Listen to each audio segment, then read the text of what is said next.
Reservation, एक cabinet sub committee reservation पर बनाई गई। उस कैबिनेट सब कमेटी को कॉन्स्टिट्यूट किया गया 10 दिसंबर 2024 को और ठीक 6 महीने बाद 10 जून 2025 को इस कैबिनेट सब कमेटी ने अपनी रिपोर्ट जम्मू कश्मीर सरकार को सौंप दी। रिपोर्ट लॉ डिपार्टमेंट के पास गई, लॉ डिपार्टमेंट ने अपना ओपिनियन दिया, रिपोर्ट वापस सोशल वेलफेयर डिपार्टमेंट के पास आई। सोशल वेलफेयर डिपार्टमेंट के पास ये रिपोर्ट आने के बाद दोबारा से कैबिनेट में गई, कैबिनेट ने उस रिपोर्ट को एक्सेप्ट किया है और एक्सेप्ट करने के बाद कैबिनेट ने अब ये कहा है, चीफ मिनिस्टर उमर अब्दुल्ला ने खुद कहा कि अगले 2-3 दिनों के अंदर अंदर ये मामला निपट जाएगा। हमारे पास रिपोर्ट आ चुकी है, उसका मेमो बनेगा और उसके बाद हम ये लेफ्टिनेंट गवर्नर को भेज देंगे, क्योंकि कानून के अंदर संशोधन करना है, रूल्स में तब्दीली लानी है, तो तब्दीली लेफ्टिनेंट गवर्नर साहब ला सकते हैं, तो हम लेफ्टिनेंट गवर्नर को भेज देंगे। लेकिन अब बड़ा सवाल यह है कि कैबिनेट सब कमेटी की इस रिपोर्ट में सिफारिशात आखिरकार क्या हैं? क्या कहा है इस कैबिनेट सब कमेटी ने? रिजर्वेशन की परसेंटेज को कम किया गया है क्या? और क्या रैशनलाइज हो गई है रिजर्वेशन? और किस तरीके से रैशनलाइज की है रिजर्वेशन इस कैबिनेट सब कमेटी ने, जिस कैबिनेट सब कमेटी के 3 मेंबरान थे। Member number 1 Javed Rana, member number 2 Sakina Ittoo और मेंबर नंबर 3 सतीश शर्मा। अब इसमें यह बात समझने की है, क्योंकि ये सोशल वेलफेयर विभाग है और सोशल वेलफेयर विभाग को ही रूल्स के अंदर तब्दीली लानी है, तो मान के चलिए कि इस कमेटी की चेयरमैन या इस कमेटी की अध्यक्षा सकीना इत्तू होनी चाहिए। अब इस कैबिनेट सब कमेटी ने रिपोर्ट में कहा क्या होगा, ये सवाल सभी लोग पूछ रहे हैं। आइए समझने की कोशिश करते हैं कि क्या कह सकती है ये कैबिनेट सब कमेटी रिजर्वेशन के ऊपर। अब क्या है रिजर्वेशन? मार्च 15, 2024 को जम्मू कश्मीर की सरकार ने एक एसओ निकाला, एसओ 176। इस एसओ 176 के जरिए, इस एसओ 176 के जरिए हमें पता चला कि एसटी के रिजर्वेशन अब एसटी 1 और एसटी 2 में डिवाइड हो गई है। एसटी 1 को 10% दिया गया है और एसटी 2 को 10% दिया गया है। एससी के पास 8% है, ओबीसी के पास की रिजर्वेशन 8% कर दी गई है, इनकी 4% थी, सोशल कास्ट से बढ़ाकर 8% कर दी गई है। उसके बाद पता चला कि चौथी important reservation ALC IB along the line of control and international border, इस रिजर्वेशन को भी ये 4% रिजर्वेशन है ये। उसके अलावा 5वीं रिजर्वेशन है आरबीए, ये 10% है। 6ठी रिजर्वेशन है ईडब्ल्यूएस, ये भी 10% है, सुप्रीम कोर्ट मैंडेटेड है ये। और उसके अलावा हॉरिजॉन्टल रिजर्वेशन है 2 कैटेगरीज को, एक्स सर्विसमैन और पर्सन विद डिसेबिलिटीज, ये भी 10% है। लेकिन चूंकि ये हॉरिजॉन्टल है, तो हॉरिजॉन्टल का कितना असर पड़ता है रिजर्वेशन के ऊपर, इसको लेकर कानूनदानों की अलग अलग राय है। अब ये जो रिजर्वेशन का टेबल मैंने आपके सामने बनाया, यह है डायरेक्ट रिक्रूटमेंट में, यानी सरकारी मुलाजमत जितनी भी मिलेगी वो इसी फार्मूले के तहत मिलेगी। ठीक है जी, ये डायरेक्ट रिक्रूटमेंट के लिए है। अब जब संशोधन होना है, तो आइए सबसे पहले कोशिश करते हैं समझने की कि क्या कर सकती है कैबिनेट सब कमेटी, क्या हो सकती है कैबिनेट सब कमेटी की सिफारिश। पहली बात तो समझने की है कि एसटी 1 और एसटी 2 को ये कैबिनेट सब कमेटी छेड़े मुमकिन नहीं है। उसकी साफ वजह यह है कि अगर एसटी 2 को छेड़ते हैं तो एक बवाल जो राजौरी पुंछ में सालों से था, गुजर पहाड़ी, वो बवाल दोबारा से इस इलाके में शुरू हो जाएगा।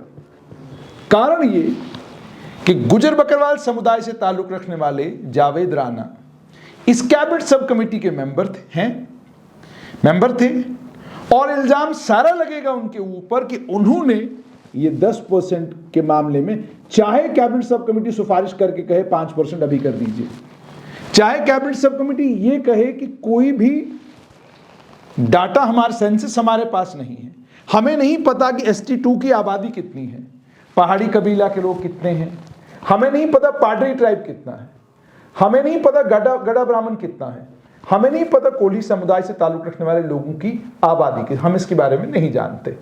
क्योंकि सेंसस के फिगर्स हमारे पास नहीं है, तो 10% रिजर्वेशन ज्यादा है, चलिए 5 कर देते हैं।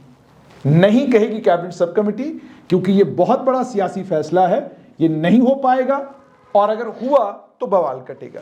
तो मतलब साफ है कि ST का 20% जैसा है वैसा रहेगा, इसमें कोई फर्क पड़ने वाला नहीं है। ये डायरेक्ट रिक्रूटमेंट के मामले में मैं आपको बता रहा हूं। उसके बाद SC की 8% थी, इसी में कोई बदलाव नहीं हुआ है, ना 8% से बढ़ेगी, ना रिकमेंडेशन होगी कि इसको बढ़ाया जाए, और ना रिकमेंडेशन होगी इसको कम किया जाए, क्योंकि ऑलरेडी सेंसस हो चुका है और आबादी के तनासुब के हिसाब से जितना SC कम्युनिटी का बनता है उतनी रिजर्वेशन उनको दी गई है। अनफॉर्चुनेटली या फॉर्चुनेटली कहिए, ST और SC ये दो वो कम्युनिटीज थी जिनके लिए रिजर्वेशन के प्रावधान किए गए थे, लेकिन over a period of time अब हालत क्या हुई है रिजर्वेशन की वो आपके सामने है। अब आइए OBC पर, इसकी रिजर्वेशन 8% कर दी गई थी, 4 से बढ़ाकर 8% की गई, और की इसलिए गई क्योंकि कई नई कम्युनिटीज, वादी की बहुत सारी नई कम्युनिटीज जो हैं वो इस OBC के दायरे में आ गई। पहले इसी OBC को SC कहा जाता था, सोशल कास्ट, तो सोशल कास्ट की 4% रिजर्वेशन थी, लेकिन अब इसी सोशल कास्ट को OBC कर दिया गया, रिजर्वेशन हो गई 4 से 8%। इसके लिए सिफारिश हो सकता है कमेटी करे कि आप फिलहाल इसको 4% ही रखिए, जब सेंसस होगा नए आदादोशुमार आएंगे, अगर उसमें पता चलता है कि OBC की आबादी इतनी जम्मू कश्मीर में है तो इनकी बढ़ाकर 8% की जाएगी, लेकिन फिलहाल से घटाकर 4% किया जाए। मगर अगर ये सिफारिश भी की गई होगी तो इस पर भी बवाल होगा जबरदस्त। बवाल इसलिए जबरदस्त होगा क्योंकि OBC भी बहुत बड़ा समाज है जम्मू कश्मीर में, कई नेता हैं जो अलग अलग पॉलिटिकल पार्टीज में इसी समाज से आते हैं, और कई नई कम्युनिटीज हैं वादी की जो इस OBC के दायरे में इस अमेंडमेंट के बाद आई हैं, इस तब्दीली के बाद आई, रूल्स में तब्दीली के बाद आई हैं। अब अगर इस कम्युनिटी को छेड़ा गया तो बवाल कटेगा, तो नतीजा इसका मतलब सीधा ये है कि ये मुमकिन है, एंड मुमकिन है, किया जा सकता है, पॉसिबल है, क्योंकि इसमें कोई पॉलिटिकल रिपरकशंस नेशनल कॉन्फ्रेंस के लिए कम है, कश्मीर बेस्ड पॉलिटिकल पार्टीज के लिए ज्यादा है, लेकिन बीजेपी के लिए रिपरकशन बहुत कम है। माफ कीजिएगा, रिपरकशन उनके लिए कम है और इनके लिए जम्मू बेस्ड पॉलिटिकल पार्टीज के लिए ज्यादा है, इसलिए इस रिजर्वेशन के साथ छेड़छाड़ की पॉसिबिलिटी है। लेकिन अब कमेटी ने की होगी या नहीं की होगी, ये तो जिस समय कमेटी की रिपोर्ट पब्लिक होगी या जिस समय इसके कुछ अंश सामने आएंगे तो पता चलेगा, लेकिन संभवतः इसके साथ छेड़छाड़ करने की कोशिश जो है वो की जा सकती है, मगर की गई है या नहीं की गई है इसकी अभी तक कोई जानकारी नहीं है। लेकिन जैसा मैंने आपको कहा कि 4 से इसको 8% किया गया, और सरकार ने जब किया तो उन्होंने बाज़ाब्ता इसका जस्टिफिकेशन भी दिया। सरकार ने कहा कि बहुत सारी नई कास्टें ऐड हुई हैं और OBCs की आबादी भी जितनी परसेंटेज है उससे ज़्यादा है, तो इसलिए 4 से इसको 8% किया जाए।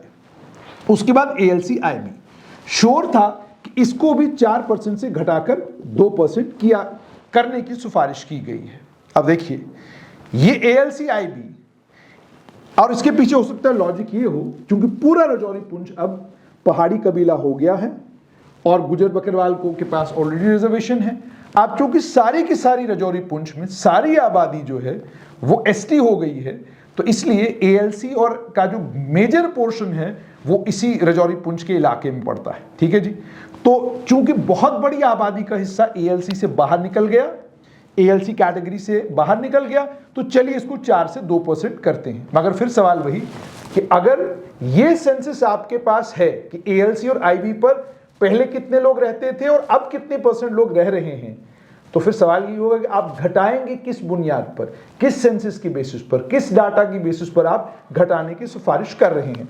अब मान लीजिए कर दिया इसको 4 से 2%, बवाल कटेगा जम्मू के इंटरनेशनल बॉर्डर वाले इलाकों में, और इसका सीधा सीधा असर मंत्री सतीश शर्मा पर पड़ेगा, क्योंकि वो जिस इलाके से आते हैं वो इलाका इंटरनेशनल बॉर्डर के पास है और वहां के लोगों को, वहां के बच्चों को इस IB सर्टिफिकेट का फायदा मिलता है। तो अगर 4 से 2% किया गया तो यहां पर भी बवाल कटेगा। और पहले भी आपने सुना होगा एक बारी कि सिफारिश उन्होंने ये की थी कि इसको बढ़ाया जाए, घटाया ना जाए। अब सबसे इंपॉर्टेंट कैटेगरी है RBA।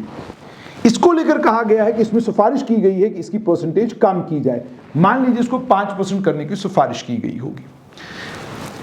यह हैरान करेगा पूरी वादी को, इसलिए क्योंकि RBA एकमात्र ऐसी रिजर्वेशन है जिसका फायदा घाटी के बच्चों को होता है, जिसका फायदा डोडा, किश्तवाड़, रामबन, राजौरी, पुंछ, उधमपुर, रियासी यहां के बच्चों को होता है।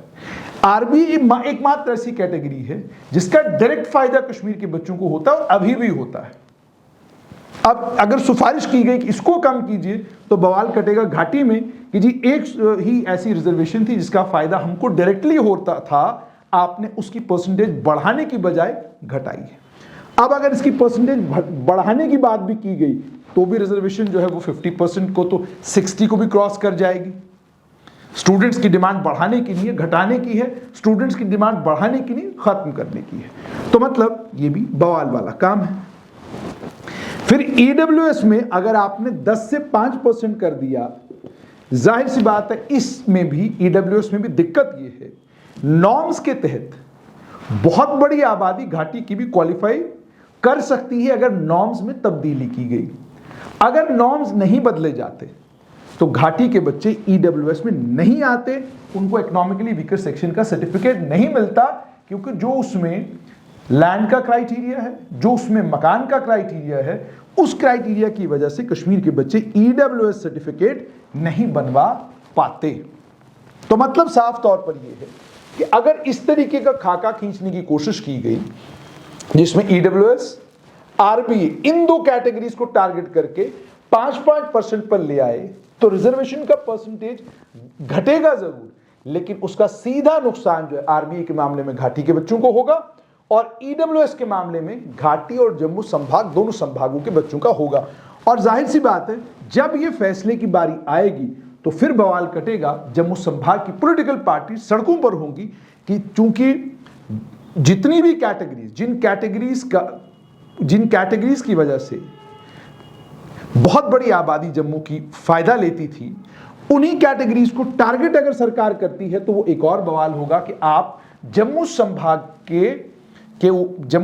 के बच्चों को चूंकि कॉम्पिटिटिव एग्जाम में अब ज्यादा मौका मिल रहा है, ज्यादा नौकरियां मिल रही हैं, तो आप टारगेट करके कोशिश कर रहे हैं कि इस पूरे डायनामिक्स को बिगाड़ा जाए और ये जितनी भी कम्युनिटीज हैं चूंकि पर चांस ये जम्मू संभाग में रहती हैं, इसीलिए इस रिजर्वेशन को टारगेट किया गया। ये चीज राजनीतिक दल जम्मू संभाग में फौरन बेचना शुरू करेंगे और बड़ा बवाल जो है रिजर्वेशन के ऊपर हो सकता है।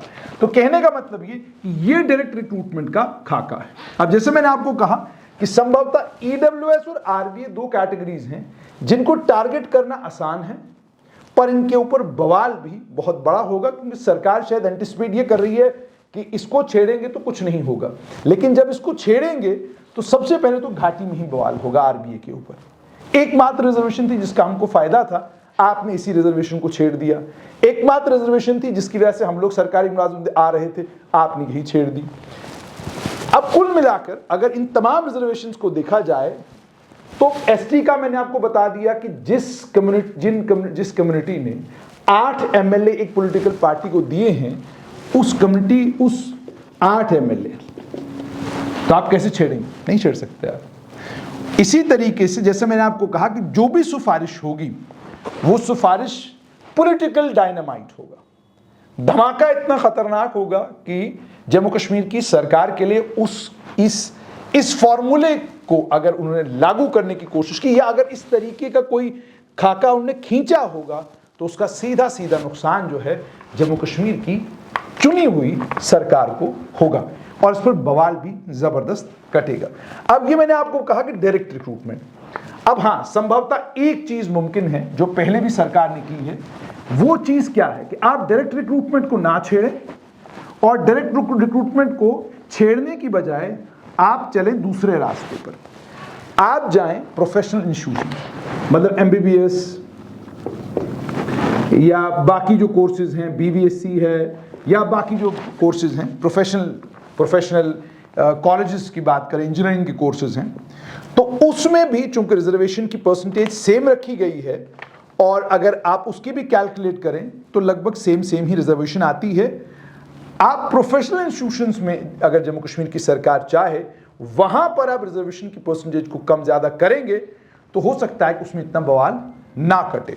उसके बाद तीसरी रिजर्वेशन है वो है MD, MS और MTech। उसमें ओपन मेरिट के 50% ओपन मेरिट के लिए रखा गया था और बाकी उसमें रिजर्वेशन जो थी ST के लिए 20%, RBA 10%, ALC 4%, OBC 8%, उसमें सिर्फ हॉरिजॉन्टल रिजर्वेशन 3% है और 10% इकोनॉमिकली वीकर सेक्शंस है। तो जाहिर सी बात है जब MD, MS, MTech की बारी आएगी उसमें आप 50 से बढ़ाकर उसको 65% कर सकते हैं MD, MS, MTech में, मगर करना बहुत मुश्किल होगा। इसलिए नंबर 1 इसके पॉलिटिकल रिपरकशंस होंगे नेशनल कॉन्फ्रेंस के लिए, पॉलिटिकल रिपरकशंस होंगे नंबर 1। नंबर 2, इसमें किसी भी रिजर्वेशन को अगर छेड़ा तो सड़कों के ऊपर बवाल होगा, जबरदस्त बवाल होगा। ये बेसिकली मैं इसलिए कह रहा हूं क्योंकि यही पॉसिबिलिटी, रिजर्वेशन देना जितना आसान है उतना ही मुश्किल है रिजर्वेशन की परसेंटेज को कम करना। आप परसेंटेज बढ़ा सकते हैं, घटा नहीं सकते। जैसे मैंने आपको कहा कि आप 3% उसको अगर टारगेट करेंगे, मान लीजिए आपने RBA को 10% से 5% कर दिया तो कश्मीर में बवाल होगा, ठीक है जी। आपने OBC के साथ छेड़छाड़ की, 8 से मान लीजिए आपने 6% किया तो पूछा जाएगा किस बुनियाद पर कर रहे हैं। जिन्होंने बढ़ाया है वो कहेंगे बढ़ा 8% है, आपने 6% किस बुनियाद पर किया, या आपने 4 किया या आपने 2 किया तो किस बुनियाद पर किया। उसके बाद अगर आपने EWS के साथ छेड़छाड़ की, 10% से आप 5 पर ले आए, फिर बवाल होगा कि जनाब आपने किस बुनियाद पर किया। जाहिर सी बात है जिस संभाग के नेता इसको लेकर, जैसे कश्मीर के नेता घाटी के बच्चों को लेकर बहुत सेंसिटिव हैं, इसी तरीके से जम्मू संभाग के नेताओं पर भी दबाव पड़ेगा। नतीजा ये निकलेगा कि उन्हें इन तमाम चीजों को लेकर सड़कों पर उतरना पड़ सकता है। और तीसरी सबसे इंपॉर्टेंट चीज, जैसे मैंने आपको कहा, ALC IB।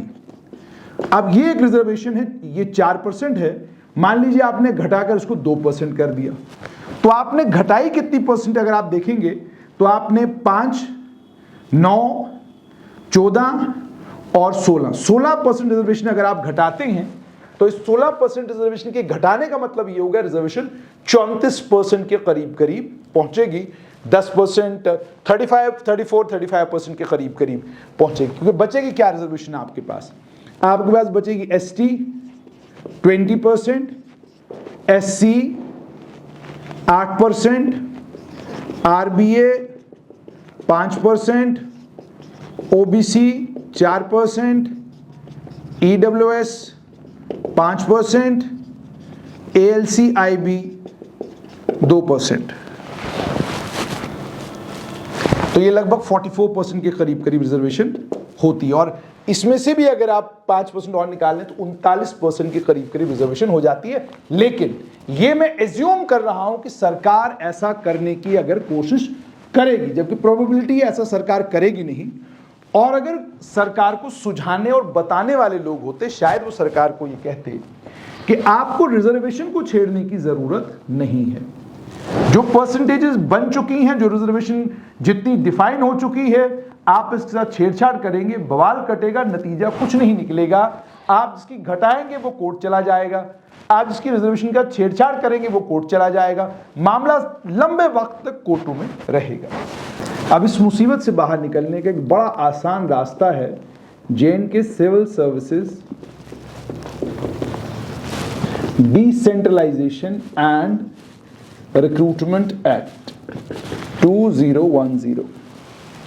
ये JNK civil services decentralization recruitment का कानून, इसका section 6, section 7, section 8। Section 6 deal करता है डिस्ट्रिक्ट लेवल पोस्ट के साथ, सेक्शन 7 डील करता है डिविजनल लेवल पोस्ट के साथ, और सेक्शन 8 डील करता है स्टेट कैडर की पोस्टों के साथ। ये डिस्ट्रिक्ट कैडर, डिविजनल कैडर और स्टेट कैडर, ये एकमात्र रास्ता है जिसमें बिना रिजर्वेशन के कानूनों के साथ छेड़छाड़ किए, बिना किसी कम्युनिटी को ऑफेंड किए एक रास्ता निकल सकता है, जिस रास्ते से जो बवाल रिजर्वेशन के ऊपर कट रहा है वो बवाल खत्म हो सकता है। वो कैसे? पहले डिस्ट्रिक्ट कैडर में जो पोस्टें डिस्ट्रिक्ट कैडर की होती थी उसके लिए उस डिस्ट्रिक्ट का होना बहुत जरूरी था। डिविजनल कैडर के लिए डिवीजन का होना बहुत ज्यादा जरूरी था, और स्टेट कैडर की पोस्टों के लिए आप कहीं के भी बाशिंदा हो सकते थे और आपको स्टेट कैडर की पोस्टों के लिए आप अप्लाई कर सकते थे। फिर हाई कोर्ट और सुप्रीम कोर्ट की बहुत सारी जजमेंट्स आई, जिसमें हाई कोर्ट और सुप्रीम कोर्ट ने कहा आप किसी भी बच्चे को नहीं रोक सकते कि वो अगर एक जिले का रहने वाला है वो दूसरे जिले में अप्लाई नहीं कर सकता। आपको अप्लाई करने की इजाजत सबको देनी है और सबको मौका देना है कि वो नौकरी जिस भी जिले में हासिल करना चाहें या जिस भी जिले में उनको नौकरी मिल सके, आप उनको रोक नहीं सकते उस जिले में जाने से। तो जाहिर सी बात है, जब 5 अगस्त 2019 हुआ उसके नतीजे में डिस्ट्रिक्ट कैडर खत्म, डिविजनल खत्म और सब चीजें स्टेट हो गई। मतलब ये कि अगर अब डिस्ट्रिक्ट कैडर की पोस्ट के लिए उस डिस्ट्रिक्ट का होना जरूरी नहीं, आप डिविजनल कैडर की पोस्ट के लिए उस डिवीजन का होना जरूरी नहीं, और स्टेट कैडर की पोस्ट का जहां तक ताल्लुक है तो ये जाहिर सी बात है इसमें कोई कानून में बड़ा बदलाव नहीं आया है। मतलब ये कि जो डोडा का बच्चा है अब वो पूरे जेएंडके के 19 डिस्ट्रिक्ट जो हैं सभी डिस्ट्रिक्टों की पोस्टों के लिए अप्लाई कर सकता है। अब जम्मू डिवीजन का बच्चा कश्मीर डिवीजन की पोस्टों के लिए अप्लाई कर सकता है। बहुत अच्छी बात, कानूनन अगर देखा जाए तो बहुत अच्छा हुआ। लेकिन बनाने वालों ने जब ये J N K civil service decentralization recruitment act 2010 लाया था, लाया क्यों था? लाया इसीलिए था कि गजेंद्र गढ़कड़ कमीशन हो, सिकरी कमीशन हो या अन्य कितने भी कमीशन अलग अलग वक्तों में बने, एक ग्रीवेंस था जम्मू रीजन का हमेशा कि जनाब नौकरियों में जम्मू रीजन का हिस्सा बहुत कम है। वही ग्रीवेंस जो आज कश्मीर घाटी के बच्चों का है, कश्मीर घाटी के नेताओं का है। वो नेता कह रहे हैं जी हमें तो नौकरियां, हमारे बच्चों को तो नौकरियां मिल ही नहीं रही, और वहां के बच्चे जो भी रिक्रूटमेंट की लिस्ट निकलती है उसे ट्विटर पर शेयर करके बता रहे हैं कि आप देखिए सब तो जम्मू ले गया, हमें तो कुछ मिला ही नहीं। हालांकि ये ग्रीवेंस जस्टिफाइड नहीं है। आप जब कंपटीशन में हैं और आप कंपीट कर रहे हैं, चाहे रिजर्वेशन की वजह से या अदरवाइज, आप अगर पिछड़ रहे हैं तो आप इसके लिए दोष सिस्टम को नहीं दे सकते, बल्कि जो कानून तब्दील हुए हैं उन कानूनों के तहत जो बन रहा है वही हो रहा है। लेकिन चूंकि ये ग्रीवेंस बहुत बड़ा ग्रीवेंस बन सकता है, इसके नतीजे में बवाल हो सकता है, और जम्मू कश्मीर एक डिस्टर्ब स्टेट रही है और अभी अभी हालात साजगार होने शुरू हुए, तो कोई रास्ता तो निकालना है। रास्ता इसमें यही है कि आप J N K civil service decentralization recruitment act 2010 का सेक्शन 6, सेक्शन 7, सेक्शन 8 इसको अमेंड करें और डिस्ट्रिक्ट कैडर, डिविजनल कैडर और स्टेट कैडर को रिवाइव करें। यानी आप कहें कि डिस्ट्रिक्ट कैडर की पोस्टों के लिए उस डिस्ट्रिक्ट का होना जरूरी है, डिविजनल कैडर की पोस्टों के लिए उस डिवीजन का होना जरूरी है। जब आप ये करेंगे तो मैक्सिमम नंबर ऑफ पोस्ट, क्योंकि जो मुलाजमतें नॉन गेस्टेड हैं वो बहुत ज्यादा है, या जो मुलाजमतें Jammu Kashmir service selection board कर रहा है उसका नंबर बहुत ज्यादा है। अब जाहिर सी बात है, आपने सब इंस्पेक्टर की पोस्टें निकाली, ठीक है जी, मान लीजिए अभी तो ऐसा होता नहीं उसमें, मान लीजिए उसमें आपके पास डोडा में 14 पोस्टें मिसाल के तौर पे, तो ये 14 के 14 बच्चे इस डिस्ट्रिक्ट कैडर की पोस्ट पर डोडा के लगेंगे। ऐसे ही कठुआ के 16 पोस्टें हैं, ऐसे ही 22 पोस्टें उधमपुर की हैं। तो जिस जिले की जो पोस्ट है उस पोस्ट पर उसी जिले का बच्चा लगेगा। इससे वो जो इन जनरल ग्रीवेंस है कि जनाब रिजर्वेशन सब खा गई, रिजर्वेशन ने कुछ नहीं खाया, रिजर्वेशन कानूनी तौर पर आज भी 50% है, जब कोर्ट में पूछा जाएगा हुकूमत से तो हुकूमत कहेगी कि जनाब रिजर्वेशन 50% है, हमने 50% को ब्रीच नहीं किया। क्यों? क्योंकि कानून क्या कहता है? कानून कहता है SC, ST, OBC, ALC, IB, RBA, अब ये बेसिकली रिजर्वेशंस हैं। SC शेड्यूल कास्ट कैटेगरी, ये कैटेगरीज हैं। अब आप SC को देखें तो आप जैसे पहले मैंने आपको कहा 8% है, ST आपका 20% है, OBC आपका 8% है, ALC IB 4% है और RBA 10% है। आप इसकी गिनती करें तो ये आपका 50% बनता है, पूरा 50%। यही रिजर्वेशन की कैटेगरीज हैं, जिन कैटेगरीज को डिफाइन करता है रिजर्वेशन रूल्स डिफाइन करते हैं कि ये हैं जी रिजर्वेशन। जब कोर्ट पूछेगी वो कहेंगे सर ये है रिजर्वेशन। फिर पूछा जाएगा कोर्ट पूछेगी कि EWS के बारे में बताइए, वो कहेंगे जनाब सुप्रीम कोर्ट की जजमेंट है कि ये ओवर एंड अबाव है, कि जितनी भी रिजर्वेशन होगी उसके ऊपर 10%। आपके रिजर्वेशन 40% है तो उसके ऊपर 10%, इसको नहीं कैलकुलेट किया जाएगा इस 50% में। तो ये इकोनॉमिकली वीकर सेक्शन वो वाली रिजर्वेशन है तो ये 10% है। और जब पूछा जाएगा कि नहीं जी फिजिकली हैंडीकैप्ड और उसके अलावा 4% 10% जो और रिजर्वेशन है आपकी, वो कहेंगे ये हॉरिजॉन्टल है। हॉरिजॉन्टल रिजर्वेशन का के बारे में भी ये है कि ये रिजर्वेशन 50% की कैप को क्रॉस नहीं करती कानूनन। प्रैक्टिकली क्या हो रहा है वो आपको पता है, मुझे पता है, पर कानून क्या है? कानून यही है। तो मतलब ये कि कोर्ट में जब ये जवाब हुकूमत देगी और उसके बाद हुकूमत ये भी कहेगी कि सुप्रीम कोर्ट की जजमेंट है जिसमें सुप्रीम कोर्ट ने कहा है कि अगर आपको लगता है कि रिजर्वेशन की परसेंटेज बढ़ाकर लोगों को फायदा दिया जा सकता है, कम्युनिटीज को गरीबी से गुर्बत से बाहर निकाला जा सकता है, तो आप रिजर्वेशन दे सकते हैं। आप जजमेंट पढ़ सकते हैं जो जजमेंट इकोनॉमिकली वीकर सेक्शन के मामले में आई है। तो कहने का मतलब ये है कि आप अगर रिजर्वेशन का खेल खेलना शुरू करेंगे तो ये मामला कभी हल नहीं होगा। लेकिन इस रिजर्वेशन के झोल से बाहर निकलकर J&K civil services decentralization recruitment act पर अगर आप नजर दौड़ाएंगे तो आपको समझ में आएगा कि जितनी भी पोस्टें मैक्सिमम रिक्रूटमेंट डिस्ट्रिक्ट कैडर में होती है, मैक्सिमम रिक्रूटमेंट डिविजनल कैडर में होती है। जब आप इन दोनों कैडर को ध्यान से देखेंगे तो आपको समझ में आएगा कि जब हम जम्मू डिवीजन के बच्चों को बाधित करेंगे कि जी आप अपने ही डिवीजन में अप्लाई कर सकते हैं डिविजनल लेवल की पोस्टों के लिए, डिस्ट्रिक्ट कैडर में बाधित करेंगे कि किश्तवाड़ में अगर टीचर की पोस्टें 40 निकली तो वो किश्तवाड़ के 40 बच्चे किश्तवाड़ के ही बच्चों के लिए है, और अगर डोडा में 30 पोस्टें टीचर की निकलती है तो टीचर डोडा के ही 30 वहां लगेंगे, कहीं और का नहीं लगेगा, जो पहले कानून था। हालांकि ये कानून सुप्रीम कोर्ट और हाई कोर्ट दोनों जगह इस कानून के लिए, सुप्रीम कोर्ट ने भी कहा, हाई कोर्ट ने भी कहा कि आप नहीं रोक सकते कंपटीशन में उतरने से बच्चों को, चाहे डिस्ट्रिक्ट लेवल की पोस्ट हो, चाहे डिविजनल की हो, चाहे स्टेट कैडर की पोस्ट हो। लेकिन फिर वहीं पर जब रिजर्वेशन, अब जैसे आप जानते हैं अलग अलग राज्यों में रिजर्वेशन की परसेंटेज 73% तक पहुंच चुकी है। लद्दाख के मामले में आपने देखा कि 85% पोस्ट जो है वो रिजर्व कर दी गई लद्दाख के लोगों के लिए। तो मतलब ये है कि exceptions are always there.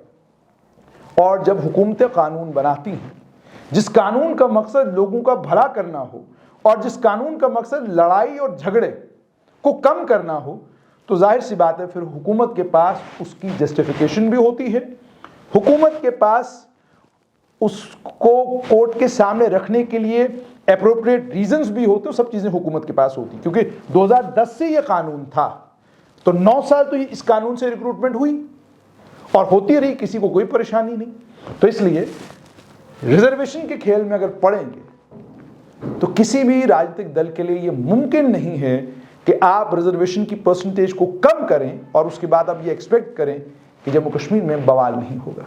Already Jammu Kashmir की इकॉनमी के हालात बहुत ख़राब है, बाहर से इन्वेस्टर आता है लेकिन उसका कॉन्फिडेंस नहीं बिल्ड हो पाता कि मैं यहाँ और ज़्यादा इन्वेस्ट करूँ। तो ज़रूरत इस बात की है कि शांति व्यवस्था बनी रहे और वो रास्ते तलाश किए जाएं जिन रास्तों से मसलों के हल निकले, ना कि मसले उलझ जाएं।